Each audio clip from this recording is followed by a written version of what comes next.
കർത്താവിൻ്റെ പരിശുദ്ധമായ നാമം വാഴ്ത്തപ്പെടുമാറാകട്ടെ. അനുഗ്രഹിക്കപ്പെട്ട സൂം പ്ലാറ്റ്ഫോമിലൂടെ ദൈവവചന പഠനത്തിനായി വന്നിരിക്കുന്ന കർത്താവിൻ്റെ വിലപ്പെട്ട ദാസന്മാർ, മാതാപിതാക്കൾ, സഹോദരന്മാർ എല്ലാവരെയും യേശുക്രിസ്തുവിന്റെ നാമത്തിൽ ഹൃദയാംഗമായി സ്വാഗതം ചെയ്തുകൊള്ളുന്നു. നമ്മുടെ എഗസ്കേൽ പ്രവചനം 45 അധ്യായങ്ങൾ പൂർത്തീകരിപ്പാൻ ദൈവം നമ്മെ സഹായിച്ചു. നമ്മുടെ പഠന സമയങ്ങളൊക്കെ ദൈവസ്ഥാനത്തിന് കൃപയും നമുക്ക് അനുഭവിപ്പാനും അനേകർക്ക് അനുഗ്രഹവും ആശ്വാസവും വിടുതലുമായിരുന്നെന്ന് അറിയുവാൻ സാധിക്കുന്ന ഒത്തിരി സന്തോഷമുണ്ട്. ഇനിയും ഇതിൽ 3 അധ്യായം കൂടെ ഉള്ളൂ. അത് കഴിയുമ്പോൾ എഗസ്കേൽ പ്രവചനം പൂർത്തീകരിക്കപ്പെടുകയാണ്. 45-ാം അധ്യായമാണ് നമ്മൾ കഴിഞ്ഞ ആഴ്ച പറഞ്ഞ് നിർത്തിയത്. 45-ാം അധ്യായത്തിൻ്റെ അവസാന ഭാഗത്തേക്ക് വരുമ്പോൾ ആ ദൈവസന്നിധിയിൽ ഏതെല്ലാം ദിവസങ്ങൾ കടന്നു വരണമെന്നും യാഗം കഴിക്കണമെന്നും അവർക്ക് പറയുക മാത്രമല്ല, അവരുടെ ഉത്സവങ്ങളെക്കുറിച്ചും അതിനകത്ത് എടുത്തു പറയുന്നുണ്ട്.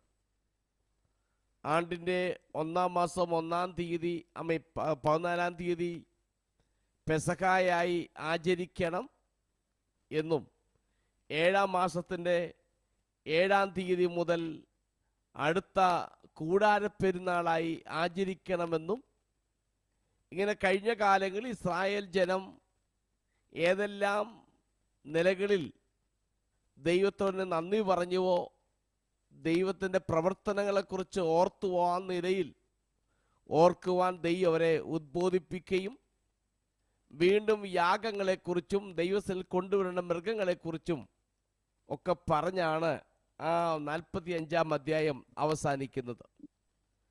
നമ്മളിന്ന് 46-ാമത്തെ അധ്യായത്തിലേക്ക് പ്രവേശിക്കുകയാണ്.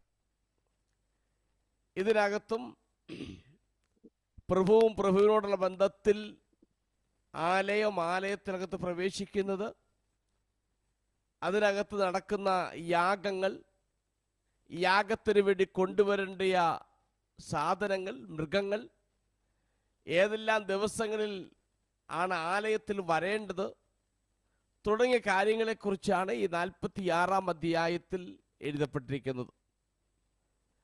നമുക്കതിൻ്റെ 1 മുതൽ 8 വരെയുള്ള വാക്യങ്ങൾ ഒന്ന് വായിക്കാം. 46-ാം അധ്യായത്തിൻ്റെ 1 മുതൽ 8 വരെയുള്ള വാക്യങ്ങൾ. യഹോവയായ കർത്താവ് ഇപ്രകാരം അരുളി ചെയ്യുന്നു: അകത്തെ പ്രാകാരത്തിന്റെ കിഴക്കോട്ട് ദർശനമുള്ള ഗോപുരം വേലയുള്ള 6 ദിവസവും അടച്ചിടേണം. ശബ്ബത്ത് നാളിലോ അത് തുറന്നിരിക്കണം. അമാവാസി ദിവസത്തിലും അത് തുറന്നിരിക്കണം. എന്നാൽ പ്രഭു പുറത്തുനിന്ന് ആ ഗോപുരത്തിന്റെ പൂമുഖം വഴിയായി കടന്നു ചെന്ന് ഗോപുരത്തിന്റെ മുറിച്ചുവരിനരികെ നിൽക്കണം. പുരോഹിതൻ അവന്റെ ഹോമയാഗവും സമാധാനയാഗവും അർപ്പിക്കുമ്പോൾ അവൻ ഗോപുരത്തിന്റെ ഉമ്മറപ്പടിക്കൽ നമസ്കരിക്കണം. പിന്നെ അവൻ പുറത്തേക്ക് പോകണം. എന്നാൽ ഗോപുരം സന്ധ്യ വരെ അടയ്ക്കാതിരിക്കണം. ദേശത്തെ ജനം ശബ്ബത്തുകളിലും അമാവാസികളിലും ഈ ഗോപുര പ്രവേശനത്തിങ്കൽ യഹോവയുടെ സന്നിധിയിൽ നമസ്കരിക്കണം. പ്രഭു ശബ്ബത്ത് നാളിൽ യഹോവയ്ക്ക് ഹോമയാഗമായി ഊനമില്ലാത്ത 6 കുഞ്ഞാടിനെയും ഊനമില്ലാത്ത 1 മുട്ടാടിനെയും അർപ്പിക്കണം. ഭോജനയാഗമായി അവൻ മുട്ടാടിന് 1 ഏഫായും കുഞ്ഞാടുകൾക്ക് തന്റെ പ്രാപ്തി പോലുള്ള ഭോജനയാഗവും ഏഫാ 1-ന് 1 ഹീൻ എണ്ണ വീതവും അർപ്പിക്കണം. അമാവാസി ദിവസത്തിലോ ഊനമില്ലാത്ത 1 കാളക്കുട്ടിയെയും 6 കുഞ്ഞാടിനെയും 1 മുട്ടാടിനെയും അർപ്പിക്കണം. ഇവയും ഊനമില്ലാത്തവയായിരിക്കണം. ഭോജനയാഗമായി അവൻ കാളയ്ക്കൊരു ഏഫായും മുട്ടാടിനൊരു ഏഫായും കുഞ്ഞാടുകൾക്ക് തന്റെ പ്രാപ്തി പോലുള്ളതും ഏഫാ 1-ന് 1 ഹീൻ എണ്ണ വീതവും അർപ്പിക്കണം. പ്രഭു വരുമ്പോൾ അവൻ ഗോപുരത്തിന്റെ പൂമുഖം വഴിയായി കടക്കുകയും ആ വഴിയായി തന്നെ പുറത്തേക്ക് പോകുകയും വേണം. ഓക്കെ, ഈ അധ്യായം ആരംഭിക്കുന്നത് തന്നെ അകത്തെ പ്രാകാരത്തിന്റെ കിഴക്കോട്ട് ദർശനമുള്ള ഗോപുരം 6 പ്രവൃത്തി ദിവസങ്ങളിൽ അടച്ചിടണം, ശബത്ത് നാളിൽ അത് തുറന്നിരിക്കണം. ആ ഒരു പ്രസ്താവനയോടുകൂടിയാണ് ഈ അധ്യായം ആരംഭിക്കുന്നത്. അവിടെ എടുത്തു വന്ന കിഴക്കോട്ട് ദർശനമുള്ള അകത്തെ പ്രാകാരത്തിൻ്റെ കവാടം ഒരാഴ്ചയുടെ 6 ദിവസവും അടച്ചിരിക്കണം. 7-ാം ദിവസത്തിൽ അഥവാ ശബത്ത് നാളിൽ അത് തുറക്കണം. ഇവിടെ യെഹെസ്കേലിന് ദൈവം ദർശനത്തിൽ കാണിച്ചു കൊടുത്ത ഭാവിയിൽ ഉള്ള ദേവാലയത്തിൻ്റെ അകത്ത് കടക്കുന്ന കാര്യവും അതിനകത്ത് പ്രവേശിക്കുന്ന കാര്യവുമാണ് ഇവിടെ എടുത്തു പറയുന്നത്. അവിടെ തന്നെ പറയുന്നുണ്ട്, ശബത്ത് നാളിലും അമാവാസി ദിവസത്തിലും അത് തുറന്നിരിക്കണമെന്ന് 1-ാം വാക്യത്തിൽ തന്നെ പറയുന്നുണ്ട്. അപ്പം ശബത്ത് ദിവസം തുറന്നിരിക്കണം, അമാവാസി ദിവസത്തിലും തുറന്നിരിക്കണം. യഹോവ ഇസ്രായേലിന് കൊടുത്ത വരാൻ പോകുന്ന ദേവാലയത്തോടുള്ള ബന്ധത്തിൽ ദൈവം ഇസ്രായേൽ ജനത്തിന് കൊടുത്ത ഒരു പ്രമാണമാണ് യെഹെസ്കേൽ ഇവിടെ രേഖപ്പെടുത്തിയിരിക്കുന്നത്. നമ്മൾ പുറകോട്ട് ഇസ്രായേലിന്റെ ചരിത്രം നോക്കിയാൽ മോശ മുഖാന്തരം ദൈവം അവർക്ക് അരുളി ചെയ്ത, അവർ പ്രമാണിക്കേണ്ട ഒന്നാണ് ശബത്ത് നാൾ എന്ന് പറയുന്നത്, ശബത്ത് ദിവസം. അവർ എല്ലായ്പ്പോഴും ശബത്തിന് നിയമങ്ങൾ അനുസരിക്കണം. ശബത്ത് എന്ന വാക്കുകൊണ്ട് അർത്ഥമാക്കുന്നത്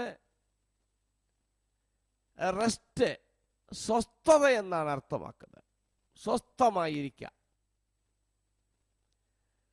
അവർ 6 ദിവസം ജോലി ചെയ്യണം, പക്ഷെ 7-ാം ദിവസം വിശ്രമിക്കണം. റെസ്റ്റിന്റെ ദിവസം, ശബത്തിന്റെ ദിനമാണത്. ആ ദിവസം അവർ ആലയത്തിൽ വരാം, ആലയത്തിൽ ആരാധിക്കണം. നമ്മുടെ യെഹെസ്കേലിന്റെ പ്രാരംഭാധ്യായങ്ങളിൽ കണ്ടത്, മറ്റ് പല പ്രവാചക പുസ്തകങ്ങളും വായിക്കുമ്പോൾ ഇസ്രായേൽ ജനം ശബത്ത് നിയമങ്ങൾ അനുസരിക്കുവാൻ അവർ വിസമ്മതിച്ചിരുന്നു. ദൈവം 10 കൽപ്പന കൊടുത്തപ്പോൾ പറഞ്ഞിരുന്നു, ശബത്ത് നാളിനെ ഓർക്കുക എന്ന് വളരെ വ്യക്തമായി പറഞ്ഞിരുന്നു. കാലങ്ങൾ പിന്നിട്ടപ്പോൾ പുതിയ തലമുറകൾ മാറി മാറി വന്ന് അതൊരു രാഷ്ട്രമായി തീർന്നു. രാജാക്കന്മാരായി, രാജ്യമായി, രാജാക്കന്മാരായി, സൈന്യമായി, ഇങ്ങനെ വിപുലീകരിച്ച് വന്നപ്പോൾ ദൈവം അവർക്ക് കൊടുത്ത ശബത്തിന്റെ ദിവസത്തെക്കുറിച്ച് അവർ അത് പ്രമാണിക്കുവാൻ അവർ തയ്യാറല്ലാത്ത അനുഭവത്തിലേക്ക്, അനുസരിക്കാത്ത ഒരനുഭവത്തിലേക്ക് അവർ നീങ്ങി.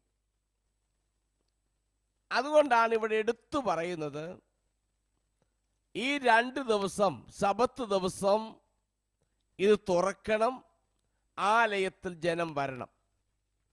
ജോലിയുള്ള 6 ദിവസം അടച്ചിടണം, 6 ദിവസർക്ക് ജോലി ചെയ്യാനുള്ളതാണ്.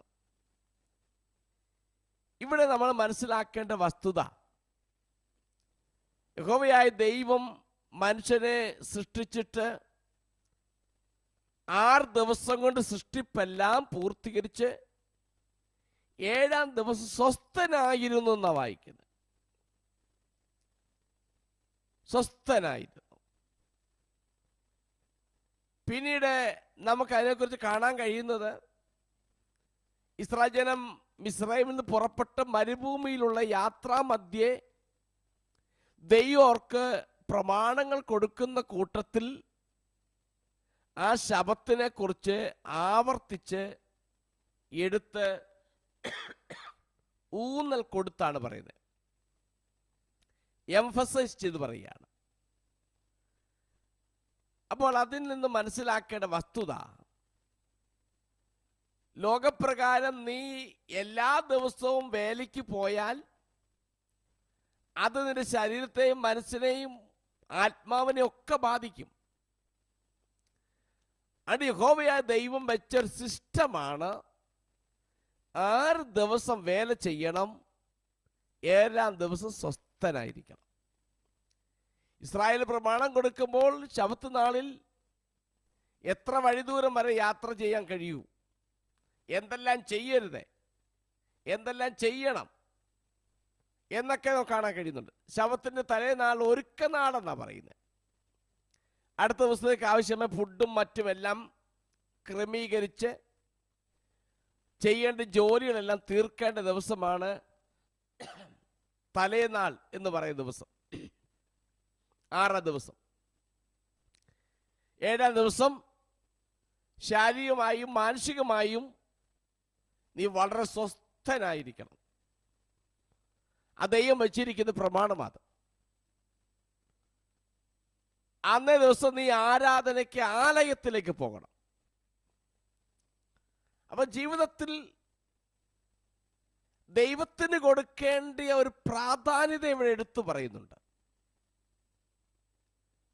എല്ലാ ദിവസവും ജോലിക്ക് പോയാൽ, വേലയ്ക്ക് പോയാൽ പണം കിട്ടുമായിരിക്കാം, പക്ഷെ അതിൻ്റെ ശരീരത്തെയും മനസ്സിനെയും ആത്മാവിനെ ബാധിക്കുമെന്ന് മനസ്സിലാക്കിയ ദൈവം ജനത്തിന് കൊടുത്തതാണ് 7-ാം ദിവസം നിനക്ക് സ്വസ്ഥത ദിവസമാണ്. അതുകൊണ്ടാണ് ഇന്ന് ലോകത്തിൽ നമ്മൾ നോക്കുമ്പോൾ എല്ലാ സർവീസുകളിലും 7 ദിവസം, ആഴ്ചയിൽ 1 ദിവസം അവർക്ക് ഫ്രീ ആയിട്ട് കൊടുക്കാറുണ്ട്, അവധിയായി കൊടുക്കും.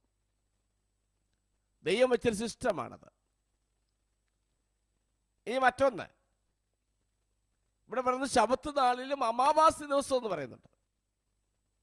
അമാവാസി ദിവസം എന്ന് പറയുന്നത് ഇസ്രായേലിൻ്റെ മാസങ്ങളുടെ ആരംഭ ദിവസത്തെ, 1-ാം ദിവസത്തെ വിളിക്കുന്നതാണ് അമാവാസി എന്ന് വിളിക്കുന്നത്. അമാവാസി എന്ന് പറയുന്നത് ഇസ്രായേലിൻ്റെ കലണ്ടർ പ്രകാരം ഓരോ മാസത്തിൻ്റെയും ആരംഭ ദിവസം അമാവാസി ദിവസമാണ്. അന്ന് നീ ആലയത്തിനകത്ത് വരണം. അപ്പോൾ 1 ശബത്ത് നാളിൽ വരണം, 2 അമാവാസി ദിവസം വരണം. നമ്മൾ ഈ ഭാഗം ചിന്തിക്കുമ്പോൾ എൻ്റെ മനസ്സിലേക്ക് ഓടി വന്ന 1-2 കാര്യങ്ങൾ ഞാനത് പറഞ്ഞു വിടാൻ താല്പര്യപ്പെടുന്നു. ഒന്ന്, ഒരു ദിവസം ദൈവത്തിന് വേണ്ടി വേർതിരിച്ച് നീ കൊടുക്കുകയും നീ തന്നെ സ്വസ്ഥനായിരിക്കുകയും ചെയ്യേണ്ട ദിവസമാണ്. രണ്ടാമത്, അമാവാസി എന്ന് പറയുന്ന ദിവസം ഞാൻ പറഞ്ഞു മാസത്തിൻ്റെ 1-ാം ദിവസം. ആ ദിവസം നീ ആലയത്തിൽ പോകണം, യാഗങ്ങളിൽ പങ്കെടുക്കണം, ആരാധനയിൽ പങ്കെടുക്കണം. നമ്മുടെ കേരള നാട്ടിലൊക്കെ ഞാൻ കണ്ടിട്ടുണ്ട്, ഇപ്പോഴും ഉണ്ടോയെന്ന് തോന്നുന്നു ആ ചിന്തകൾ. മലയാളി മാസത്തിൻ്റെ 1-ാമത്തെ ദിവസം 1-ാം തീയതി കയറുക എന്ന് പറയും. ആളുകൾ, നല്ല ആളുകളെ കണ്ടുപിടിച്ചിട്ട് അവരോട് പറയും 1-ാം തീയതി ആകുമ്പോൾ വീട്ടിൽ രാവിലെ വരണം, കൈനീട്ടം കൊടുക്കുക, കൈനീട്ടം വാങ്ങുക. അപ്പം അവരുടെ ചിന്താഗതി ആ ഒരു മാസം നല്ല ആൾ വീട്ടിൽ വന്ന് കയറിയാൽ ഈ ഒരു മാസം മുഴുവൻ നല്ല ഐശ്വര്യമായിരിക്കും എന്നൊക്കെയാണ് അവരുടെ ചിന്താഗതി. ആ നിലയിലാണ് നമ്മുടെ നാട്ടിലെ ആളുകൾ ചെയ്യുന്നത് കണ്ടിട്ടുണ്ട്. ഇപ്പോഴും അങ്ങനെ ഉണ്ടോ എന്ന് എനിക്കറിയത്തില്ല. എന്നാൽ ഇവിടെ അതല്ല ഉദ്ദേശിക്കുന്നത്. ഇവിടെ വീട്ടിൽ ഐശ്വര്യം വരാൻ വേണ്ടി ആരുടെ വീട്ടിൽ ഇങ്ങ് ചെന്ന് കയറാനോ എന്തെങ്കിലും കൈനീട്ടം കൊടുക്കാനോ കൈനീട്ടം വാങ്ങുന്ന കാര്യമല്ല ഇവിടെ പറയുന്നത്. നീ ആ മാസത്തിൻ്റെ 1-ാം ദിവസം നീ ആലയത്തിനകത്ത് പോകണം, ആലയം തുറന്നു വെച്ചിരിക്കുക എന്ന് പറഞ്ഞാൽ ആ മാസം ആരംഭിക്കുമ്പോൾ തന്നെ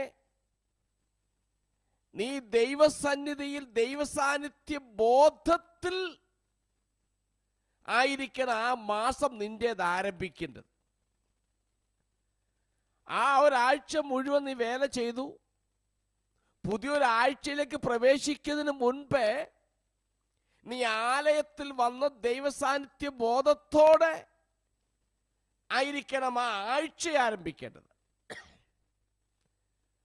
അതുപോലെ തന്നെ ആ മാസം ആരംഭിക്കേണ്ടതും ദൈവസാന്നിധ്യത്തിൽ വന്ന ആ സാന്നിധ്യ ബോധത്തിൽ ആ ദൈവത്തിൽ പ്രാപിച്ച് ആ ഒരു യാഗമൊക്കെ കണ്ട് കേട്ട് അനുഭവിച്ച് ആ ഒരു ദൈവ സാന്നിധ്യത്തിലായിരിക്കണം നിന്റെ മാസങ്ങളും ആരംഭിക്കേണ്ടത്. അതാണ് അവിടെ കൂടെ അർത്ഥമാക്കുന്നത്. നമ്മളെല്ലാവരും ഇംഗ്ലീഷ് മാസത്തിൻ്റെ അവസാന ദിവസം ആണ്ടർ ആയിട്ട് അല്ലെങ്കിൽ വാച്ചിൻ സർവീസായി നമ്മുടെ ചർച്ചകളിൽ കൂടും. അതിനെ ക്രിട്ടിസൈസ് ചെയ്യുന്നവരുമുണ്ട്. ക്രിട്ടിസൈസ് ചെയ്യുന്നവരെ അവർക്കതിൻ്റെ അർത്ഥം മനസ്സിലാക്കാതെ പറയുകയാണെന്ന് എനിക്ക് തോന്നുന്നു. നമ്മൾ അന്നേ ദിവസം കൂടുന്നത് കഴിഞ്ഞ ഒരു വർഷം ദൈവം നടത്തിയ നടത്തിപ്പുകളെ കുറിച്ചൊന്ന് ഓർത്ത് അതിന് നന്ദി പറയുവാനും പുതുവർഷത്തിൽ ദൈവിക സാന്നിധ്യത്തോടുകൂടെ തന്നെ ദൈവിക വാഗ്ദത്തങ്ങളോടുകൂടെ തന്നെ പുതുവർഷത്തിൽ പ്രവേശിക്കുക. അതാണ് അതിൽ നിന്ന് പ്രതീക്ഷിക്കുന്ന കാര്യം. അപ്പോൾ കഴിഞ്ഞ ഒരു വർഷം ദൈവം നടത്തിയതിനെ കുറിച്ച് നന്ദി പറയുകയും പുതുവർഷത്തിൽ ചില വാഗ്ദത്തങ്ങളോട് കൂടി ദൈവിക സാന്നിധ്യത്തോടു കൂടെ തന്നെ പുതുവർഷത്തിൽ പ്രവേശിക്കുക. അതാണ് നമ്മൾ ചെയ്യുന്നത്. ഞാൻ കണ്ട മറ്റൊരു കാര്യം, ഈ തമിഴ്നാട്ടിൽ കണ്ട ഒരു കാര്യമുണ്ട്. ഞാൻ തമിഴ്നാട്ടിലാണ് താമസിക്കുന്നത്, ചെന്നൈയിലാണ്. ഇവിടെ എല്ലാ മാസവും ഇംഗ്ലീഷ് മാസത്തിൻ്റെ 1-ാം ദിവസം ഇവിടുത്തെ CSI, പെന്തക്കോസ് സകല തമിഴ് ചർച്ചുകളും രാവിലെ 5 മണിക്ക് ആരാധനയുണ്ട്. അതിനെ വാഗ്ദത്ത ആരാധന എന്നാണ് അവർ പറയുന്നത്. ഞാനും പല പ്രാവശ്യം അറ്റൻഡ് ചെയ്തിട്ടുണ്ട്. എനിക്കൊത്തിരി സന്തോഷം തോന്നിയിട്ടുണ്ട്. അതേ ദിവസം മിക്ക ആളുകളും രാവിലെ തന്നെ എഴുന്നേറ്റ് അവിടെ പോകും. ജോലിക്ക് പോകുന്നവരും ജോലി ഇല്ലാത്തവരും ഉള്ളവരെല്ലാം പോകും. അവരാ വാഗ്ദത്ത ആരാധനയിൽ പങ്കെടുക്കുന്ന ചോദിച്ചാൽ ആ ഒരു മാസത്തേക്കുള്ള വാഗ്ദത്തം ആ പ്രഭാതത്തിൽ ഞങ്ങൾക്ക് വചനത്തിലൂടെ കിട്ടുന്നു. അപ്പോൾ അവരുടെ ഞാൻ കണ്ടിട്ടുള്ളത് ആ ഒരു മാസം മുഴുവൻ പ്രാർത്ഥിക്കുമ്പോഴും അവരെന്ത് ചെയ്താലും ആ പറഞ്ഞ വചനം വാഗ്ദത്തമായി എടുത്തിട്ടാണ് പ്രാർത്ഥിക്കുകയും അവരെല്ലാ കാര്യങ്ങളിലും ഇടപെടുന്ന അങ്ങനെയാണ് എന്ന് പറഞ്ഞാൽ അവർ പറയുന്നത് ആ ഒരു മാസം ആ വാഗ്ദത്തം എനിക്കുള്ളതാണ്. ആ മാസത്തേക്കുള്ള വാഗ്ദത്തമാണ്. ആ വാഗ്ദത്തങ്ങളോട് കൂടെ തന്നെ ഞാൻ ആ പുതുമാസത്തിൽ പ്രവേശിക്കുന്നു. ഇനി എന്തെല്ലാം പ്രശ്നങ്ങൾ എൻ്റെ മുമ്പാകെ വന്നാലും ആ വ്യക്തി ആ വാഗ്ദത്ത വചനത്തെ മുറുകെ പിടിച്ച് പ്രാർത്ഥിച്ച് അതിൽ നിന്നും രക്ഷപ്പെടുന്നതായി ഉള്ള സാക്ഷ്യങ്ങൾ, അനുഭവങ്ങൾ ഞാൻ കേട്ടിട്ടുണ്ട്, ഞാൻ കണ്ടിട്ടുണ്ട്. ചില സഭകളിൽ ആ ഒരു മാസം മുഴുവൻ പ്രസംഗിക്കുന്നത് ആ ഒരു വാക്യത്തെ ബേസ് ചെയ്തായിരിക്കും. എനിക്കതൊക്കെ ഒത്തിരി സന്തോഷം തോന്നിയിട്ടുണ്ട്. അതുപോലെ തന്നെയാണ് ഇവിടെ ഇസ്രായേൽ ജനം, അവർക്ക് ദൈവം കൊടുത്ത പ്രമാണമാണ് ശബത്തിനെ ശുദ്ധീകരിക്കുക, ശബത്തിനെ വേർതിരിക്കുക, മറ്റുള്ള ദിവസങ്ങളെ പോലെ അല്ല.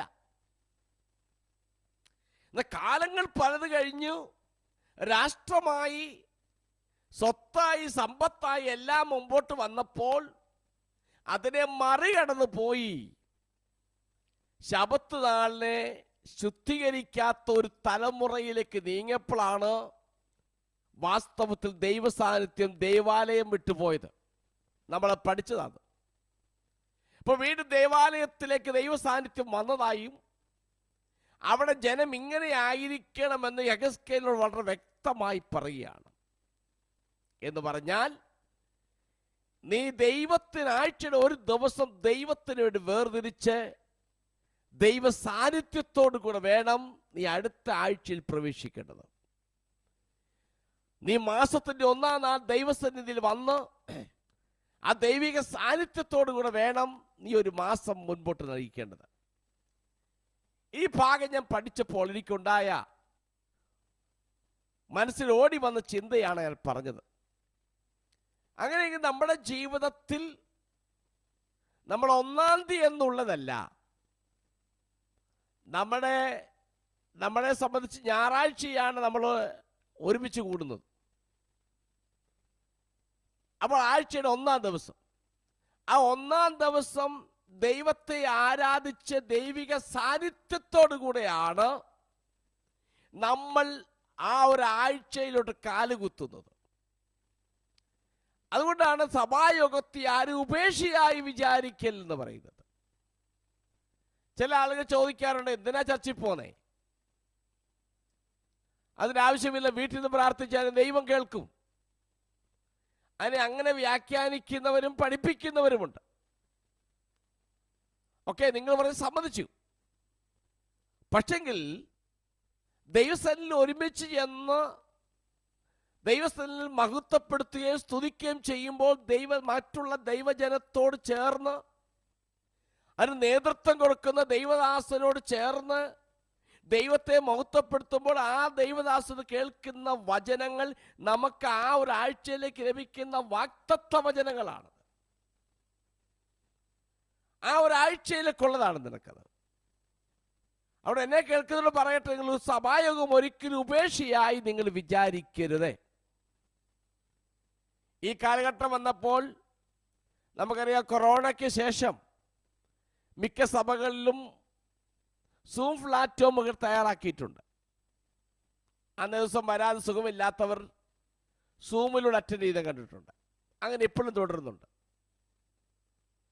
അപ്പം അതുകൊണ്ട് ഏതെങ്കിലും വിധത്തിൽ അതിനകത്ത് പങ്കായി ചേർന്ന് നിന്റെ ആ ഒരു ആഴ്ച ആരംഭിക്കേണ്ടത് ദൈവ സാന്നിധ്യത്തോടുകൂടി ആയിരിക്കണം. അല്ല സഭായ ഉപേക്ഷയെ വിചാരിച്ച് ലോകം മൊത്തം കറങ്ങി നടക്കാനുള്ളതല്ല. ദൈവം നമുക്കായി വേർതിരിച്ചിരിക്കുന്ന ആഴ്ചയുടെ 1-ാം ദിവസം. നീ കഴിഞ്ഞ 7 ദിവസം ജോലി ചെയ്തു, പക്ഷെ 1-ാം ദിവസം 6 ദിവസം ജോലി ചെയ്തു.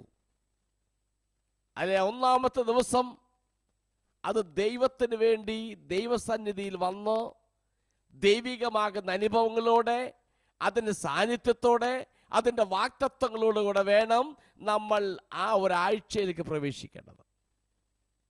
മാസത്തിലായാലും അങ്ങനെ തന്നെ ദൈവ സാന്നിധ്യത്തോടുകൂടെ ആയിരിക്കണം നമ്മളൊരാഴ്ച ആരംഭിക്കുന്നത്, ഒരു മാസം ആരംഭിക്കുന്നത്, ഒരാണ്ട് ആരംഭിക്കുന്നത്. ഒരു ദിവസവും നമ്മൾ അങ്ങനെ ആയിരിക്കണം. ദിവസം ആരംഭിക്കുന്നതും ദൈവിക സാന്നിധ്യത്തോടുകൂടി ആയിരിക്കണം. അങ്ങനെ ചെയ്യാനാണ് ദൈവം നമ്മെക്കുറിച്ച് ആഗ്രഹിക്കുന്നത്.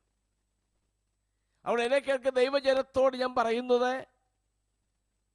ആഴ്ചയുടെ 1-ാം ദിവസം സഭായോഗമായി കൂടുന്ന സമയത്ത് നമ്മൾ പോയിരിക്കണം.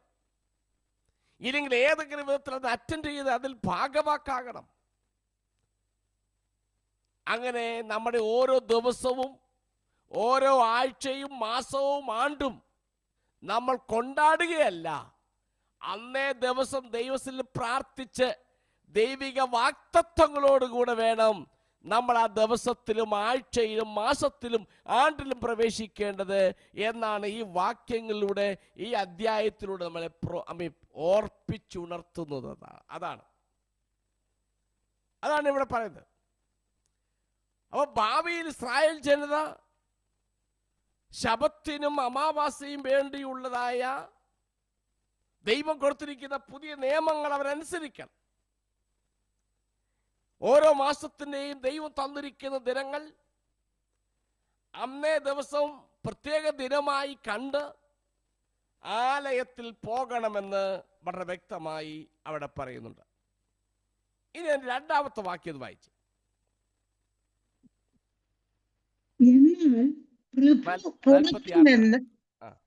എന്നാൽ പ്രഭു പുറത്തുനിന്ന് ആ ഗോപുരത്തിന്റെ പൂമുഖം വഴിയായി കടന്നു ചെന്ന് ഗോപുരത്തിന്റെ മുറിച്ചുവരിനരികെ നിൽക്കണം. പുരോഹിതൻ അവന്റെ ഹോമയാഗവും സമാധാനയാഗവും അർപ്പിക്കുമ്പോൾ അവൻ ഗോപുരത്തിന്റെ ഉമ്മറപ്പടിക്കൽ നമസ്കരിക്കണം. പിന്നെ അവൻ പുറത്തേക്ക് പോകണം. എന്നാൽ ഗോപുരം സന്ധ്യ വരെ അടയ്ക്കാതെ ഇരിക്കണം. ഓക്കെ, ഇവിടെ വിശേഷ ദിവസങ്ങളിൽ അകത്തെ പ്രാകാരത്തിലേക്കുള്ള കിഴക്കേ കവാടം തുറക്കണം. അല്ലാത്ത ദിവസങ്ങളെല്ലാം അടഞ്ഞിരിക്കണം. അന്നേ ദിവസം പ്രഭു അതിനകത്ത് പ്രവേശിക്കുന്നു. അപ്പോൾ ആ പ്രഭു ഈ കവാടത്തിൽ പ്രവേശിക്കും. പ്രഭു തന്റെ യാഗവസ്തുക്കളുമായി പുരോഹിതന്മാരുടെ അടുക്കൽ അത് കൊണ്ടുവരും. അവൻ പ്രവേശന കവാടത്തിങ്കൽ നിന്ന് അവിടെ വായിക്കുന്നത്, ആ ചുവരിനരികെ നിൽക്കണം. താഴെ വായിക്കുന്നുണ്ട്, അവൻ അതിന്റെ രണ്ടാം വാക്യത്തിന്റെ അവസാന ഭാഗം പറയുന്നു, സമാധാനയാഗം അർപ്പിക്കുമ്പോൾ അവൻ ഗോപുരത്തിന്റെ ഉമ്മരപ്പടിക്കൽ നമസ്കരിക്കണം. അവിടെ നമസ്കരിക്കണം എന്ന് ഉദ്ദേശിക്കുന്നത് ദൈവത്തെ ആരാധിക്കണമെന്നാണ്. അപ്പൊ പ്രഭുവായാലും കൊള്ളാം, അടിമയായാലും കൊള്ളാം, ഏത് തരത്തിൽപ്പെട്ട വ്യക്തിയായാലും കൊള്ളാം, ആലയത്തിനകത്ത് പ്രവേശിക്കുന്നത് എന്തിനു വേണ്ടി? ദൈവത്തെ ആരാധിക്കാൻ വേണ്ടിയാണ്. അവിടെ വായിക്കുന്നത്, ഈ യാഗങ്ങൾ അർപ്പിക്കുമ്പോൾ അവൻ ഗോപുരത്തിന്റെ ഉമ്മരപ്പടിക്കൽ നമസ്കരിക്കണം. അവന് പ്രാകാരത്തിൽ നിന്ന് അവിടെ നിന്ന് നമസ്കരിക്കണം അതിനെ. എന്ന് പറഞ്ഞാൽ ആലയത്തിൻ്റെ അകത്ത് വരുന്നത് കളിക്കാനല്ല, തമാശയ്ക്കല്ല, കമ്മിറ്റി കൂടാനല്ല, മറ്റു ക്ലബ്ബ് കൂടാനല്ല. അവിടെ വരുന്നത് ദൈവത്തെ ആരാധിക്കാനാണ്. അതാണ് ഇവിടെ വ്യക്തമായി പറയുന്നത്. അത് പ്രഭുവായാലും കൊള്ളാം, ശരി, അവൻ ഇവിടെ വരുമ്പോൾ പുരോഹിതന്മാർ യാഗം കഴിച്ചുകൊണ്ടിരിക്കുമ്പോൾ നിന്റെ പേഴ്സണൽ വർക്കിലേക്ക് പോകാനുള്ള ഇടമല്ല, അവിടെ നീ ദൈവസന്നിധിയിൽ നമസ്കരിക്കണമെന്ന് ഇവിടെ എടുത്തു പറയുന്നുണ്ട്. ഇനിയും ഈ യാഗവസ്തുക്കൾ പുരോഹിതന്മാർ അടുക്കൽ കൊണ്ടുവരും. അവർ കവാടത്തിന്റെ പ്രവേശനത്തിങ്കൽ അവിടെ അവൻ ആരാധിക്കണം. അവനകത്തെ കടക്കരുത്. ആളുകൾ ഈ കവാടത്തിൽ ആരാധിക്കും എന്ന് വളരെ വ്യക്തമായി പറയുന്നുണ്ട്. ഇവിടെ വായിക്കുന്നു, പുരോഹിതന്മാർ മുൻപിൽ ഇവൻ യാഗത്തിനുള്ള സാധനങ്ങൾ കൊണ്ട് കൊടുക്കുകയാണ് പ്രഭു. പുരോഹിതന്മാർ ആ ഹോമയാഗവും സമാധാനയാഗവും ഒക്കെ ഒരുക്കുന്നു. ശബത്തിൽ രാജകുമാരൻ അഥവാ പ്രഭു നിർദ്ദേശിക്കുന്ന പ്രത്യേക വഴിപാടുകൾ പതിവായി അവിടെ അർപ്പിക്കപ്പെടുന്നുണ്ട്. അപ്പൊ ഈ ഭാഗമാണ് രണ്ടാമത്തെ വാക്യത്തിൽ നമുക്ക് കാണാൻ കഴിയുന്നത്. മൂന്നാമത്തെ വാക്യം കൂടി വായിച്ച ചില കാര്യങ്ങൾ പറഞ്ഞ് നിർത്താൻ ഞാൻ താല്പര്യപ്പെടുന്നു. സമയം മുൻപോട്ട് പോയിക്കൊണ്ടിരിക്കുക. മൂന്നാമത്തെ വാക്യം ഒന്ന് വായിച്ച്. ദേശത്തെ ജനം ശബ്ബത്തുകളിലും അമാവാസികളിലും ഈ ഗോപുര പ്രവേശനത്തിങ്കൽ യഹോവയുടെ സന്നിധിയിൽ നമസ്കരിക്കണം. മതി. ഇനി പ്രഭു മാത്രമല്ല, ദേശത്തിലെ ജനങ്ങൾ ഈ കവാടത്തിന്റെ പ്രധാന കവാടത്തിൽ ആരാധന നടത്തുകയാണ്. അപ്പൊ യെരുശലേം ആലയത്തിന്റെ മുൻകാല പ്രയോഗങ്ങളിൽ എന്ന പോലെ തന്നെയാണ് ഇവിടെ പ്രയോഗിച്ചിരിക്കുന്നത്. യെഹെസ്കേലിലെ ആലയം പുരോഹിതന്മാർക്ക് മാത്രമല്ല, പ്രഭുവിന് മാത്രമല്ല, ദേശത്തിലെ എല്ലാ ആളുകൾക്കും അതൊരു ആരാധന സ്ഥലമായിരിക്കുമെന്ന് വളരെ വ്യക്തമായി പറയുന്നു. അവരും വന്നിട്ട് ആലയത്തിൽ നമസ്കരിക്കണം എന്നിവിടെ എടുത്തു പറയുന്നുണ്ട്. ഈ രാത്രി ഞാൻ വാക്കുകൾ അവസാനിപ്പിക്കുകയാണ്. ഒന്ന്, നമുക്ക് തരുന്ന ഓരോ നിമിഷവും അതിൻ്റെ ദൈവിക സാന്നിധ്യത്തോട് നമുക്ക് കാൽച്ചുവടുകൾ വെക്കാം. നമ്മുടെ പ്രവൃത്തിയുടെ ഓരോ നിമിഷവും, നമ്മൾ ആരംഭിക്കുന്ന ഓരോ പ്രവർത്തനവും, നമ്മൾ ചെയ്യാൻ പോകുന്ന ഓരോ വർക്കും ദൈവിക സാന്നിധ്യത്തോടെ നമുക്ക് ആരംഭിക്കാം. നമുക്ക് ദൈവം തരുന്ന ഒരു ആഴ്ച, ഒരു മാസം, ഒരു വർഷം ആരംഭിക്കേണ്ടത് ദൈവിക വാക്തത്വങ്ങളോടുകൂടെയും ദൈവിക സാന്നിധ്യത്തോടു കൂടി ആയിരിക്കണമെന്ന് നമ്മെ ഇത് പഠിപ്പിക്കുന്നു. മറ്റൊന്ന്, ദൈവസന്നിധി വരുന്നത് ആരുടെയും മുമ്പിൽ അറ്റൻഡൻസ് കൊടുക്കാനല്ല, ആരെയും മുഖം കാണിക്കാനല്ല, എവിടെയെങ്കിലും ആള് കളിക്കാനല്ല. പുരോഹിതന്മാർ തങ്ങളെ ഏൽപ്പിച്ച ശുശ്രൂഷ ചെയ്യുമ്പോൾ, പ്രഭുവായാലും കൊള്ളാം, ദേശജനങ്ങൾ ആയാലും കൊള്ളാം, അവർ വന്ന് നമസ്കരിക്കണം എന്ന് ഈ വാക്യങ്ങളിൽ നമ്മെ ഓർപ്പിച്ചുണർത്തുന്നു. അതുകൊണ്ട് നമുക്ക് ദൈവം തരുന്ന ആയുസ് മുഴുവൻ ദൈവത്തെ പ്രസാദിപ്പിച്ച് ദൈവത്തോടുകൂടെ നമ്മുടെ ദിനങ്ങൾ നമുക്ക് ആരംഭിക്കാം. ദൈവത്തോടുകൂടെ നമ്മുടെ പുതിയ വർഷം നമുക്ക് ആരംഭിക്കാം. ദൈവത്തോടുകൂടെ പുതിയ മാസങ്ങൾ ആരംഭിക്കാം. ദൈവത്തോടുകൂടെ പുതിയ ആഴ്ചകൾ ആരംഭിക്കാം. ജീവിതത്തിൻ്റെ ഓരോ സ്റ്റെപ്പുകളും, നമുക്ക് തരുന്ന ആയുസിൻ്റെ ഓരോ നാളും ദൈവത്തോടുകൂടെ നമുക്ക് ആരംഭിക്കാം. ദൈവസന്നിധിയെ നമ്മളെ ഉപേക്ഷയായി വിചാരിക്കാതെ, മറ്റ് പലതിനു വേണ്ടി നമ്മുടെ മനസ്സോടിക്കാതെ, നീ അന്തേ സ്വസ്ഥനായിരുന്ന് ദൈവസന്നിധി ഏകാഗ്രതയോടിരുന്ന് ദൈവത്തെ ആരാധിക്കുന്നവരായി നമുക്ക് ജീവിക്കാം. ഈ വചനങ്ങളാൽ ദൈവം നമ്മെ അനുഗ്രഹിക്കട്ടെ പറഞ്ഞുകൊണ്ട് ഞാൻ വാക്കുകൾ ഇവിടെ അവസാനിപ്പിക്കുന്നു.